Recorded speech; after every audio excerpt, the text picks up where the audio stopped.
easy topic. I'm solving racism on the channel live. I know humans have kind of made a mess of this, and racism has been sort of a big deal since like 2020. But I am here finally to fix it for everybody. You're welcome. If you want to walk directly into a minefield, just start talking about the building blocks of life. And I don't mean Legos, the building blocks of Tylenol babies. I mean jeans. Jeans are all the rage these days. And by rage, I mean rage bait. You can't go anywhere online without somebody getting mad about somebody else's DNA. Like, is it more racist to say Sydney Sweeney has good genes because she's hot and white? Or that this dude's got good genes because he's black and jacked? Is being natty a hate crime? The answer to these may surprise you. They're also going to surprise me because I have no idea. But we're going to find out together. First up, white and hot.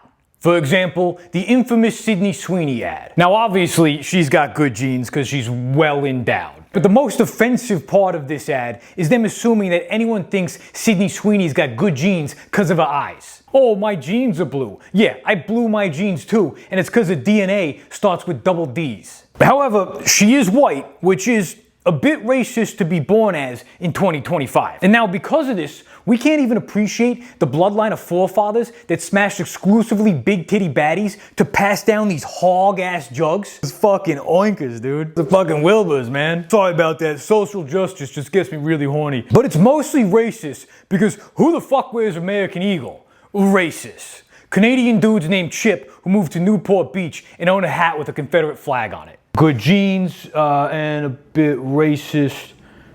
Okay, well maybe actually like here. Bam. Okay, white and hot. Next, white and chopped. Okay, now white, again, bit racist to start by default, and ugly. Defo bad genes. And if you say otherwise, it's racist. Because either you have to just admit you have flat out bad genes because you're ugly, or if you still say you've got good genes despite being more chopped in Food Network reruns, then it's super racist. Because which part exactly of your genes are you claiming to be superior? Because physically, your genes look like the byproduct of twins having sex. It's a real Sophie's choice here. But instead of choosing which one of your kids is gonna die, you gotta choose which one of your kids is ugly and which one's a Nazi. And so you might be white and chopped, but you're also chopped and screwed. Option one, you just admit your genes are fucked. Dog face, you're ugly, your genes are fucking nerfed, you're down here, and I'm sorry, it's still a bit racist because you are white. Option two, you still claim you have good genes, but it is super racist. So you might notice a slight bump in your genes, and that comes purely from the confidence to be so brazenly racist.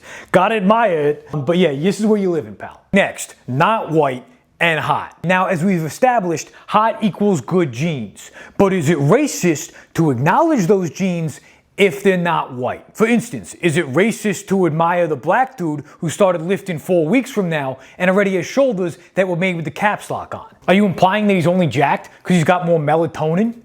Melanin? Which one makes you black and which one makes you tired?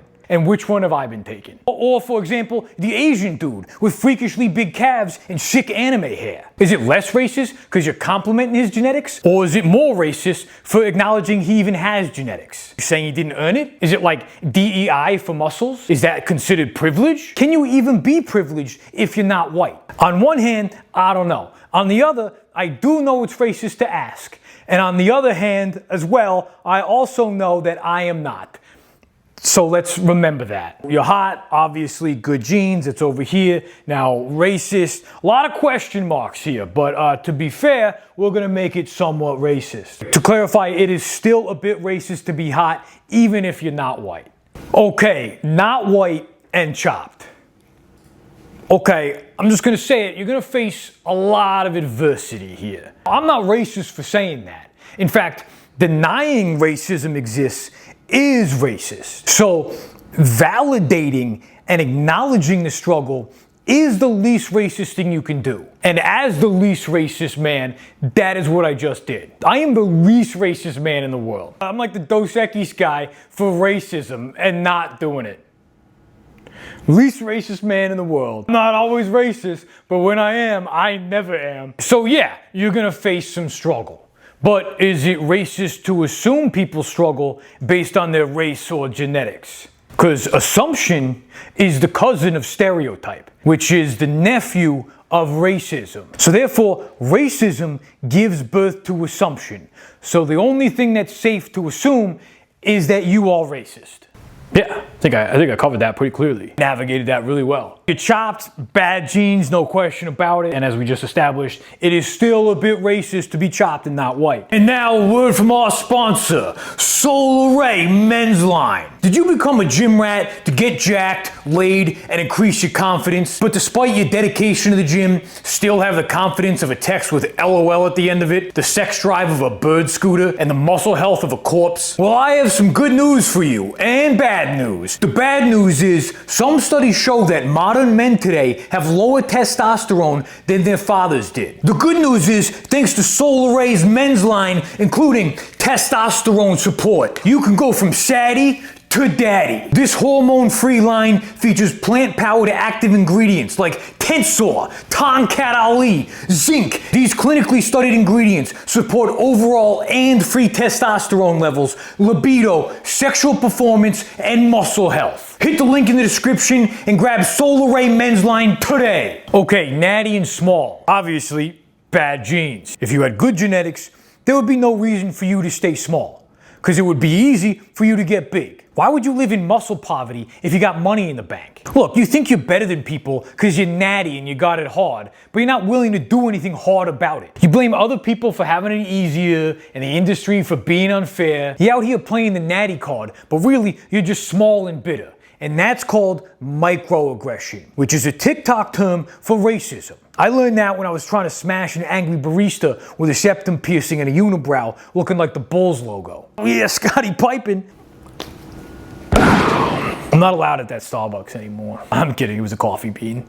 Small, bad genes, natty, that's a bit racist. Here we are. Okay, natty and jacked. 9 times out of 10, if you're natty and jacked, that means you got good genetics. Now, on the rare occasion, someone escapes muscle poverty through hard work. But that's not you. Now you feel guilty because you were born on third base and virtue signal by talking about your natty struggles so you can feel like you earned it. You use your platform to demonize steroids but profit from the same system. Having an advantage, others don't. It's like being born rich but complaining your parents had to sell your summer home to pay for your liberal arts school so you can get a degree in gender studies and protest capitalism at a non-profit charity that's a tax shelter for a lithium mining company.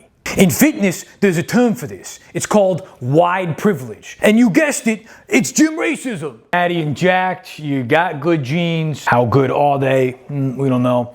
But we do know that that's racism. Steroids. Now, steroids are the cure to racism. Because if you're a juice head, it is impossible to hate anyone more than yourself. Now, you may think steroids is cheating, but really, it's giving everybody the resources to succeed. And that's not just equality, that's equity. You see, on gear, you can have good genetics and be jacked. You can have bad genetics and still be jacked. And yeah, sure, people that start out with bad genetics will have to take even more steroids and sacrifice their health to reach the same level, thereby locking them into a lifelong cycle of basically high-interest debt. But that's their choice. But is it really if they weren't fortunate enough to be born into decades of generational muscle wealth and their only choice was to go into debt to compete?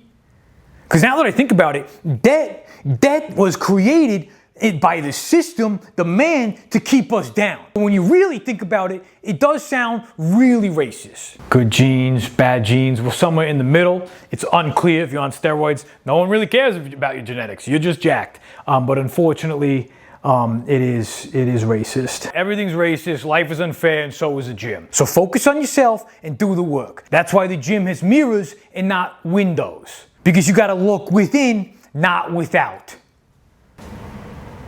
It's pretty deep. I'm not gonna lie, it was pretty deep. Please subscribe to my YouTube channel. New videos, if they ever let me make one after this. Turns out YouTube is allowing people to say shit again, so good timing. Even better timing for you to go to diagnose.com and grab this wide privilege shirt. Other culturally sensitive topical shirts.